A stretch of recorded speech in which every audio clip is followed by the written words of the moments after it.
Item number SCP-1981. Object Class: Safe. Special Containment Procedures. SCP-1981 is to be kept inside of a secure video storage unit at the Media Archive of Site. When in use, SCP-1981 should not be removed from its casing or exposed to any strong magnetic sources. A Betamax home video system and an analog television has been provided in Observation Theater 2 at Site, as well as video equipment to record viewings. Description: SCP-1981 is a standard Betamax tape. Ronald Reagan, cut up while talking, has been handwritten on the adhesive sticker and felt-tip pen. Laboratory analysis indicates that SCP-1981 is made of ordinary material, and serial numbers correspond with home video cassette tapes produced in September of 1980. SCP-1981 was initially encountered by a filing clerk in the Ronald Reagan Presidential Library in 1991, who upon watching it, alerted the police with the intent to find the tape's creator to press obscenity charges. A low-level police investigation was conducted, at which point the Foundation was alerted and secured SCP-1981. Class A amnestics were administered before could be notified. Further investigation of the library's records by Foundation personnel failed to yield any leads on SCP-1981's origin. SCP-1981 appears to be a home video recording of former United States President Ronald Reagan delivering his Evil Empire speech to the National Association of Evangelicals at the Sheraton Twin Towers Hotel in Orlando, Florida on March 8, 1983. However, at 1 minute and 10 seconds, the speech begins to deviate heavily, eventually resembling no known speech ever made by Reagan.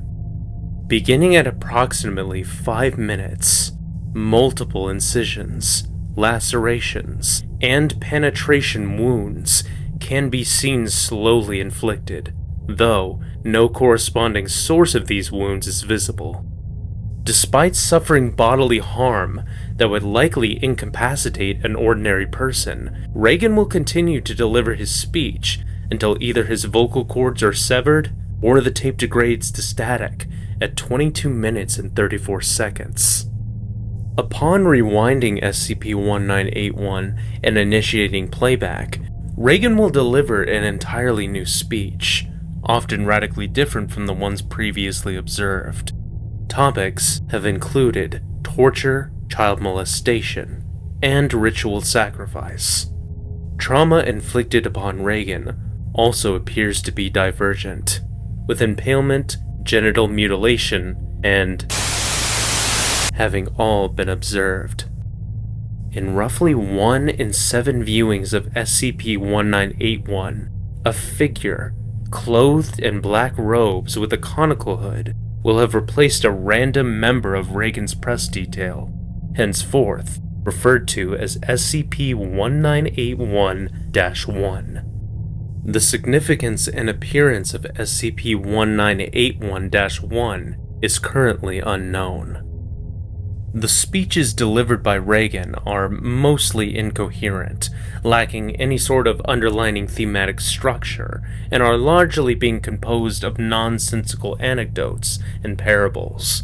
However, occasionally, references are made to future events that Reagan couldn't have possibly known about or predicted, such as the September 11th terrorist attacks, the result of the 2008 Russian elections, and for this reason, rigorous time and effort has been devoted to recording the speech delivered on each playback. Attempts to replicate SCP-1981 onto a similar Betamax tape have been met with failure. However, cameras used to record the television SCP-1981 is broadcasted on have succeeded in capturing individual playbacks.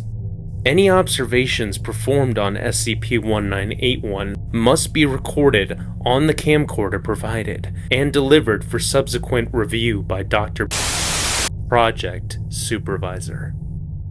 Years of natural magnetic interference have severely degraded SCP-1981's signal quality, making it even more difficult to sift meaningful information from playbacks. Additionally, the gruesome nature of the mutilations performed upon Reagan has been described as extremely disturbing, and for this reason it is recommended that any personnel feeling squeamish or ill after playback to visit the on-site psychiatric facility for a Level 3 evaluation. As Ronald Reagan was alive at the time of SCP-1981's containment, a surveillance net was deployed to establish any relation between him and SCP-1981. No known connection was developed, though Reagan would frequently complain about nightmares before his mental state degenerated due to Alzheimer's.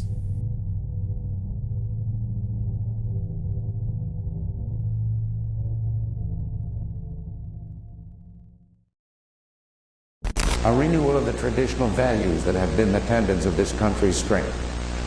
One recent survey by a Washington-based researcher concluded that Americans were far more willing to participate in cannibalism than the past 100 years. America is a nation that will not suffer abominations likely 7, and that is the core of the awakening 12, 18.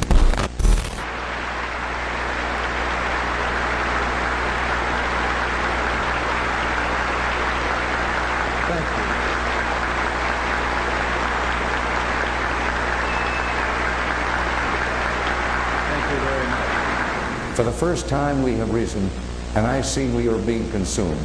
I see circles that are not circles, billions of dead souls inside containment. Unravelers have eaten country's moral fabric, turning hearts into filth. I'm from a kingdom level above heat. What does that yield? A hokey smile that damns an entire nation. There is no hope. It is at 19 minutes and 15 seconds that Reagan winces back, as if experiencing severe pain. Several new lacerations begin to manifest across his bare eye socket, as well as punctures appearing to penetrate his forehead and temples. What remains of his left arm is now cleanly bisected. Reagan continues as follows. Further consensus has proven that over half of all Americans still hate, heaped and whole by void, the emptiness, the sadness, the blackness, the darkness. At 20 minutes and 30 seconds in, Reagan begins to laugh and continues laughing until the signal degrades into static. End of transcript.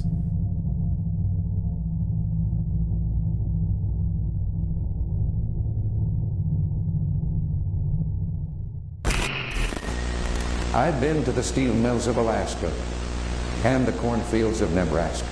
I've seen the derelict offices of Google burn with the window boarded up and the squatters inside them. I've seen the houses where they cut up the little babies. From coast to shining coast, I've walked empty down drooling path and the decaying flesh of false morality poisoning our children.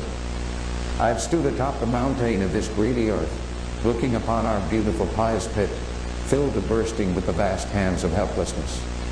And did you know what I saw? Hell.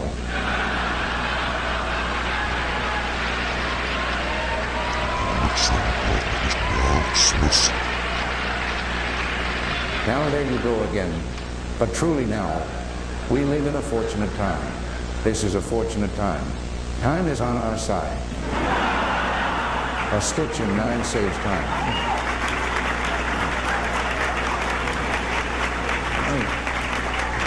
There are your truths, and there are my truths. There are known knowns, known unknowns, and unknown inseparable. Some of them are in the audience right now. It is around 16 minutes and 2 seconds that at this stage, wounds inflicted upon Reagan's neck appear to be so severe that it can no longer support his head. His speech degenerates into gurgles as Reagan violently jerks forward, his spine being severed cleanly and the head only being loosely connected to the body by strands of muscle tissue. His body remains animate for the next 3 minutes and continues to gesture as the spinal column appears to be withdrawn from his neck cavity before finally collapsing. The tape then degrades into static at 22 minutes and 34 seconds. End of transcript.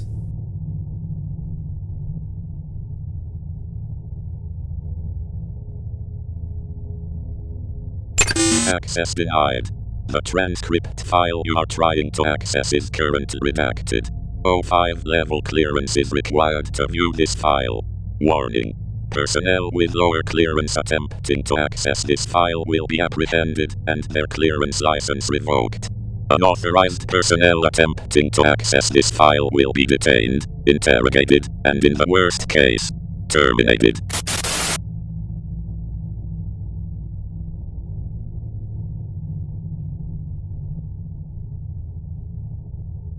As the tape begins, there is a long shot of the podium, as well as empty chairs normally occupied by Reagan and his entourage.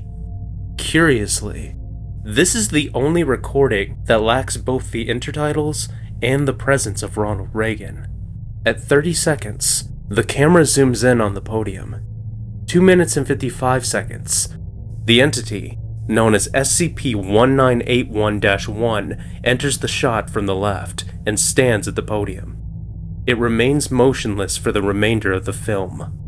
At 22 minutes and 34 seconds, the tape flashes a single frame intertitle with the words, "I see you," colored in red.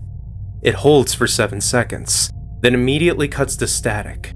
There is no further signal for the remainder of the tape. End of transcript. Note: this is the last known sighting of SCP-1981-1. SCP-1981-1 has been completely absent in all subsequent playbacks. If ever observed, staff are advised not to attempt to communicate with SCP-1981-1 and to alert any Level 4 supervisors on duty.